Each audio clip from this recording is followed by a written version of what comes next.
dia faly miarabantsika rehetra indray a izay manaraka izao fandaharana izao amin'nytian'io ty maniry raha mba hotahian'Andriamanitra isika rehetra handray ny fiadanany sy ny fahasoavany sy ny fiarovany hatrany. Ny lohahevitra antsika moa dia ny tombontsoa omen'Andriamanitra antsika ka mila raisintsika izany tombontsoa izany. Androany tsika dia hijery lohateny anankiray dia ny hoe tombontsoa antsika ny mifehy ny vavantsika. Tombontsoa ho antsika ny mifehy ny vavantsika. Andeha isika hivavaka mialohan'ny andiniantsika sy andraisantsika fampaherezana avy amin'ny tenin'Andriamanitra. Hiaraka hivavaka isika. Andriamanitra rainay izay any an-danitra, misaotra anao izahay tratro izao fotoana izao indray, ahafahanay manaraka sy mianatra ny teninao. Mitahia anay rehetra na izay mpanao fandaharana na izay manaraka izao fandaharana izao mba hitondra soa sy fitahiana ary famonjena ho anay izany ary indrindra voninahitry ny anaranao. Koa iraho ny fanahinao masina hampianatra anay. Noho ny amin'ny anaran'i Jesosy. Amen. Mila mifehy ny vavantsika isika ary tombontsoa manokana, fitahiana manokana omen'Andriamanitra antsika koa izany baiko omen'Andriamanitra izany. Zao no voasoratra ao amin'ny Jakoba toko voalohany ny andininy faha-enina amby roapolo. Jakoba toko voalohany ny andininy faha-enina amby roapolo. Zao mivaky ny teny amin'ny anaran'i Jesosy. Raha misy olona, raha misy manao azo mpivavaka nefa tsy mamehy ny vavany fa mamitaka ny fony, dia zava-poana ny fivavahan'izany olona izany. Ry havana, tian'Andriamanitra isika rehefa mivavaka dia tsy hivavaka foana na ho zava-poana ny fivavahantsika, fa mba tian'Andriamanitra mahazo valiny izany fivavahana ataontsika izany. Zao no ambarany, raha misy manao azo mpivavaka, raha ohatra ianao zany ka mivavaka kanefa tsy mifehy ny vavany fa mamitaka ny fony, dia zava-poana ny fivavahan'izany olona izany. Irian'Andriamanitra ny mba hanananao vavaka misy valiny ary vavaka misy heriny. Koa ilayntsika zany a tombontsoa omen'Andriamanitra antsika indray ny fehy ny vavantsika rehefa mivavaka isika. Amin'ny fomba ahoana izany? Zao no voalazan'i Jesosy Kristy ao amin'ny Matthieu toko faha-12 ny andininy faha-enina amby telopolo. Matthieu toko faha-12 ny andininy faha-enina amby telopolo. Lazainy fa ny teny rehetra izay ataontsika dia hampamoahantsika amin'izany teny izany. Zao no ambarany Matthieu toko faha-12 ny andininy faha-enina amby telopolo amin'ny anaran'i Jesosy Kristy. Ary lazaiko aminareo fa hampamoahana ny olona amin'ny andro fitsarana noho ny amin'ny teny foana rehetra izay ataony. Ny teny rehetra izay atao zany a dia hoentin'Andriamanitra eo amin'ny fitsarana ary hampamoahana eo amin'ny fitsarana. Tsy ny atao ihany, tsy ny jerena ihany, fa ny teny indrindra koa dia tian'Andriamanitra raha mba fehezintsika izany fitenenana izany. Ao amin'ny Matthieu toko faha-5 ny andininy faha-2 amby roapolo dia manamafy izany Jesosy Kristy. Matthieu toko faha-5 ny andininy faha-5 amby roapolo dia milaza fa io teny io dia misy fiantraikany amin'izay miaino azy, ka izay no antony tokony hitandremana sy fehezana ny vavantsika. Tombontsoa ho anao izany, fa tombontsoa ho an'ny hafa izay miaino anao koa.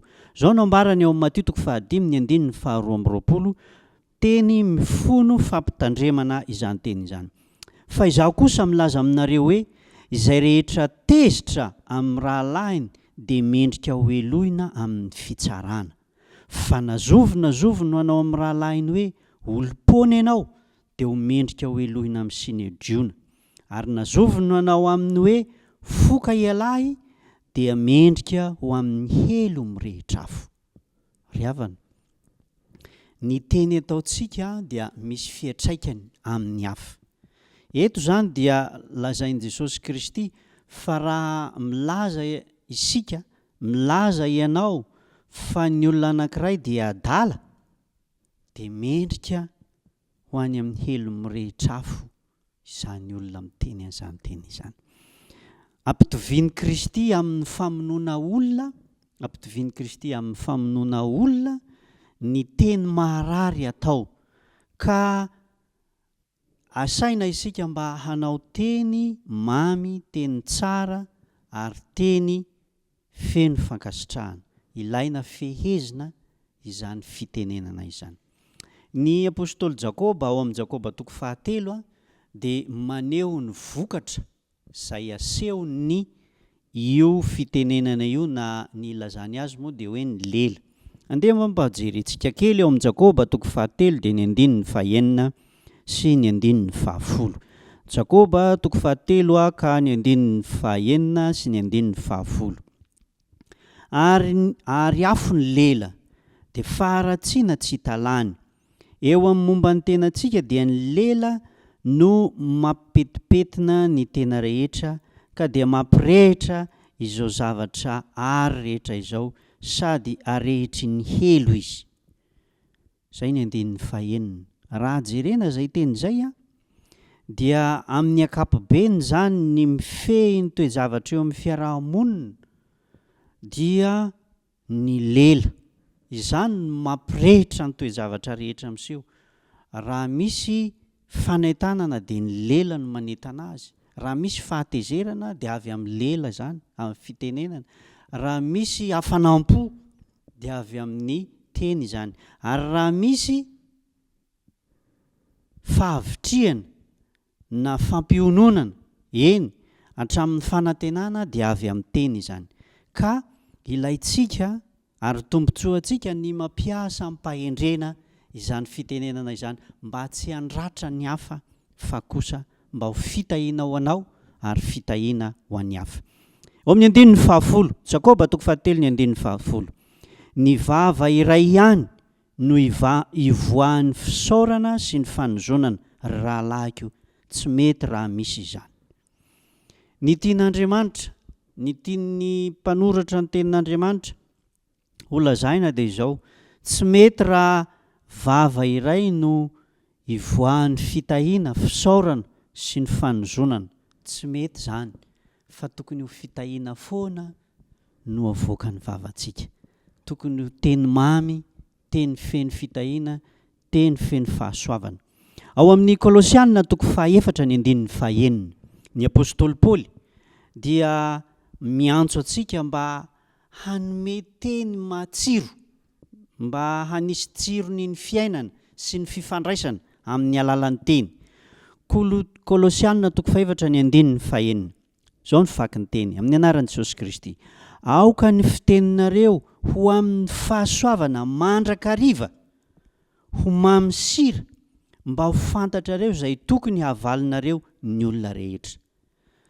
Tian'Andriamanitra zany raha mba tenim-pahasoavana mandrakariva, izany hoe teny tsara, teny mampahery, teny mampionona, teny mampirisika, manome fanantenana ary indrindraindrindra mahafaly no mivoaka amin'ny vavantsika tsirairay avy. Fanirian'ny tompo izany, tombontsoa ho anao, satria rehefa miteny ianao dia arakaraka ny teninao, izay teny aloky ny vavanao no hanimbanan'ny olona ny maha-izy anao.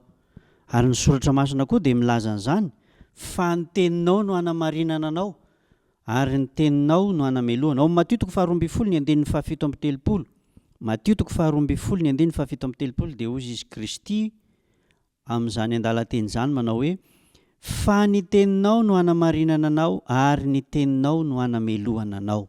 Ry havana, ny teny ataontsika dia manome lanja ny tenantsika.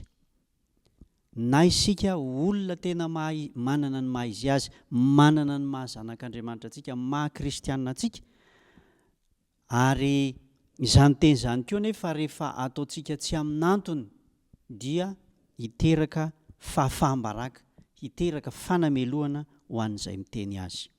Koa eto am-pamaranana dia tiako ny mampahatsiahy atsika fa fitahiana ao atsika ny nanomezan'Andriamanitra an'io vavantsika io mba ho fehezitsika. Voalohany dia izany teny izany no azahoanao ny fahamarinana, no hanamarinana anao. Izany teny izany no manome tombam-bidy anao. Izany teny izany no ny teny izay aloka ny vavantsika no ananantsika ny hery izay mahizy atsika.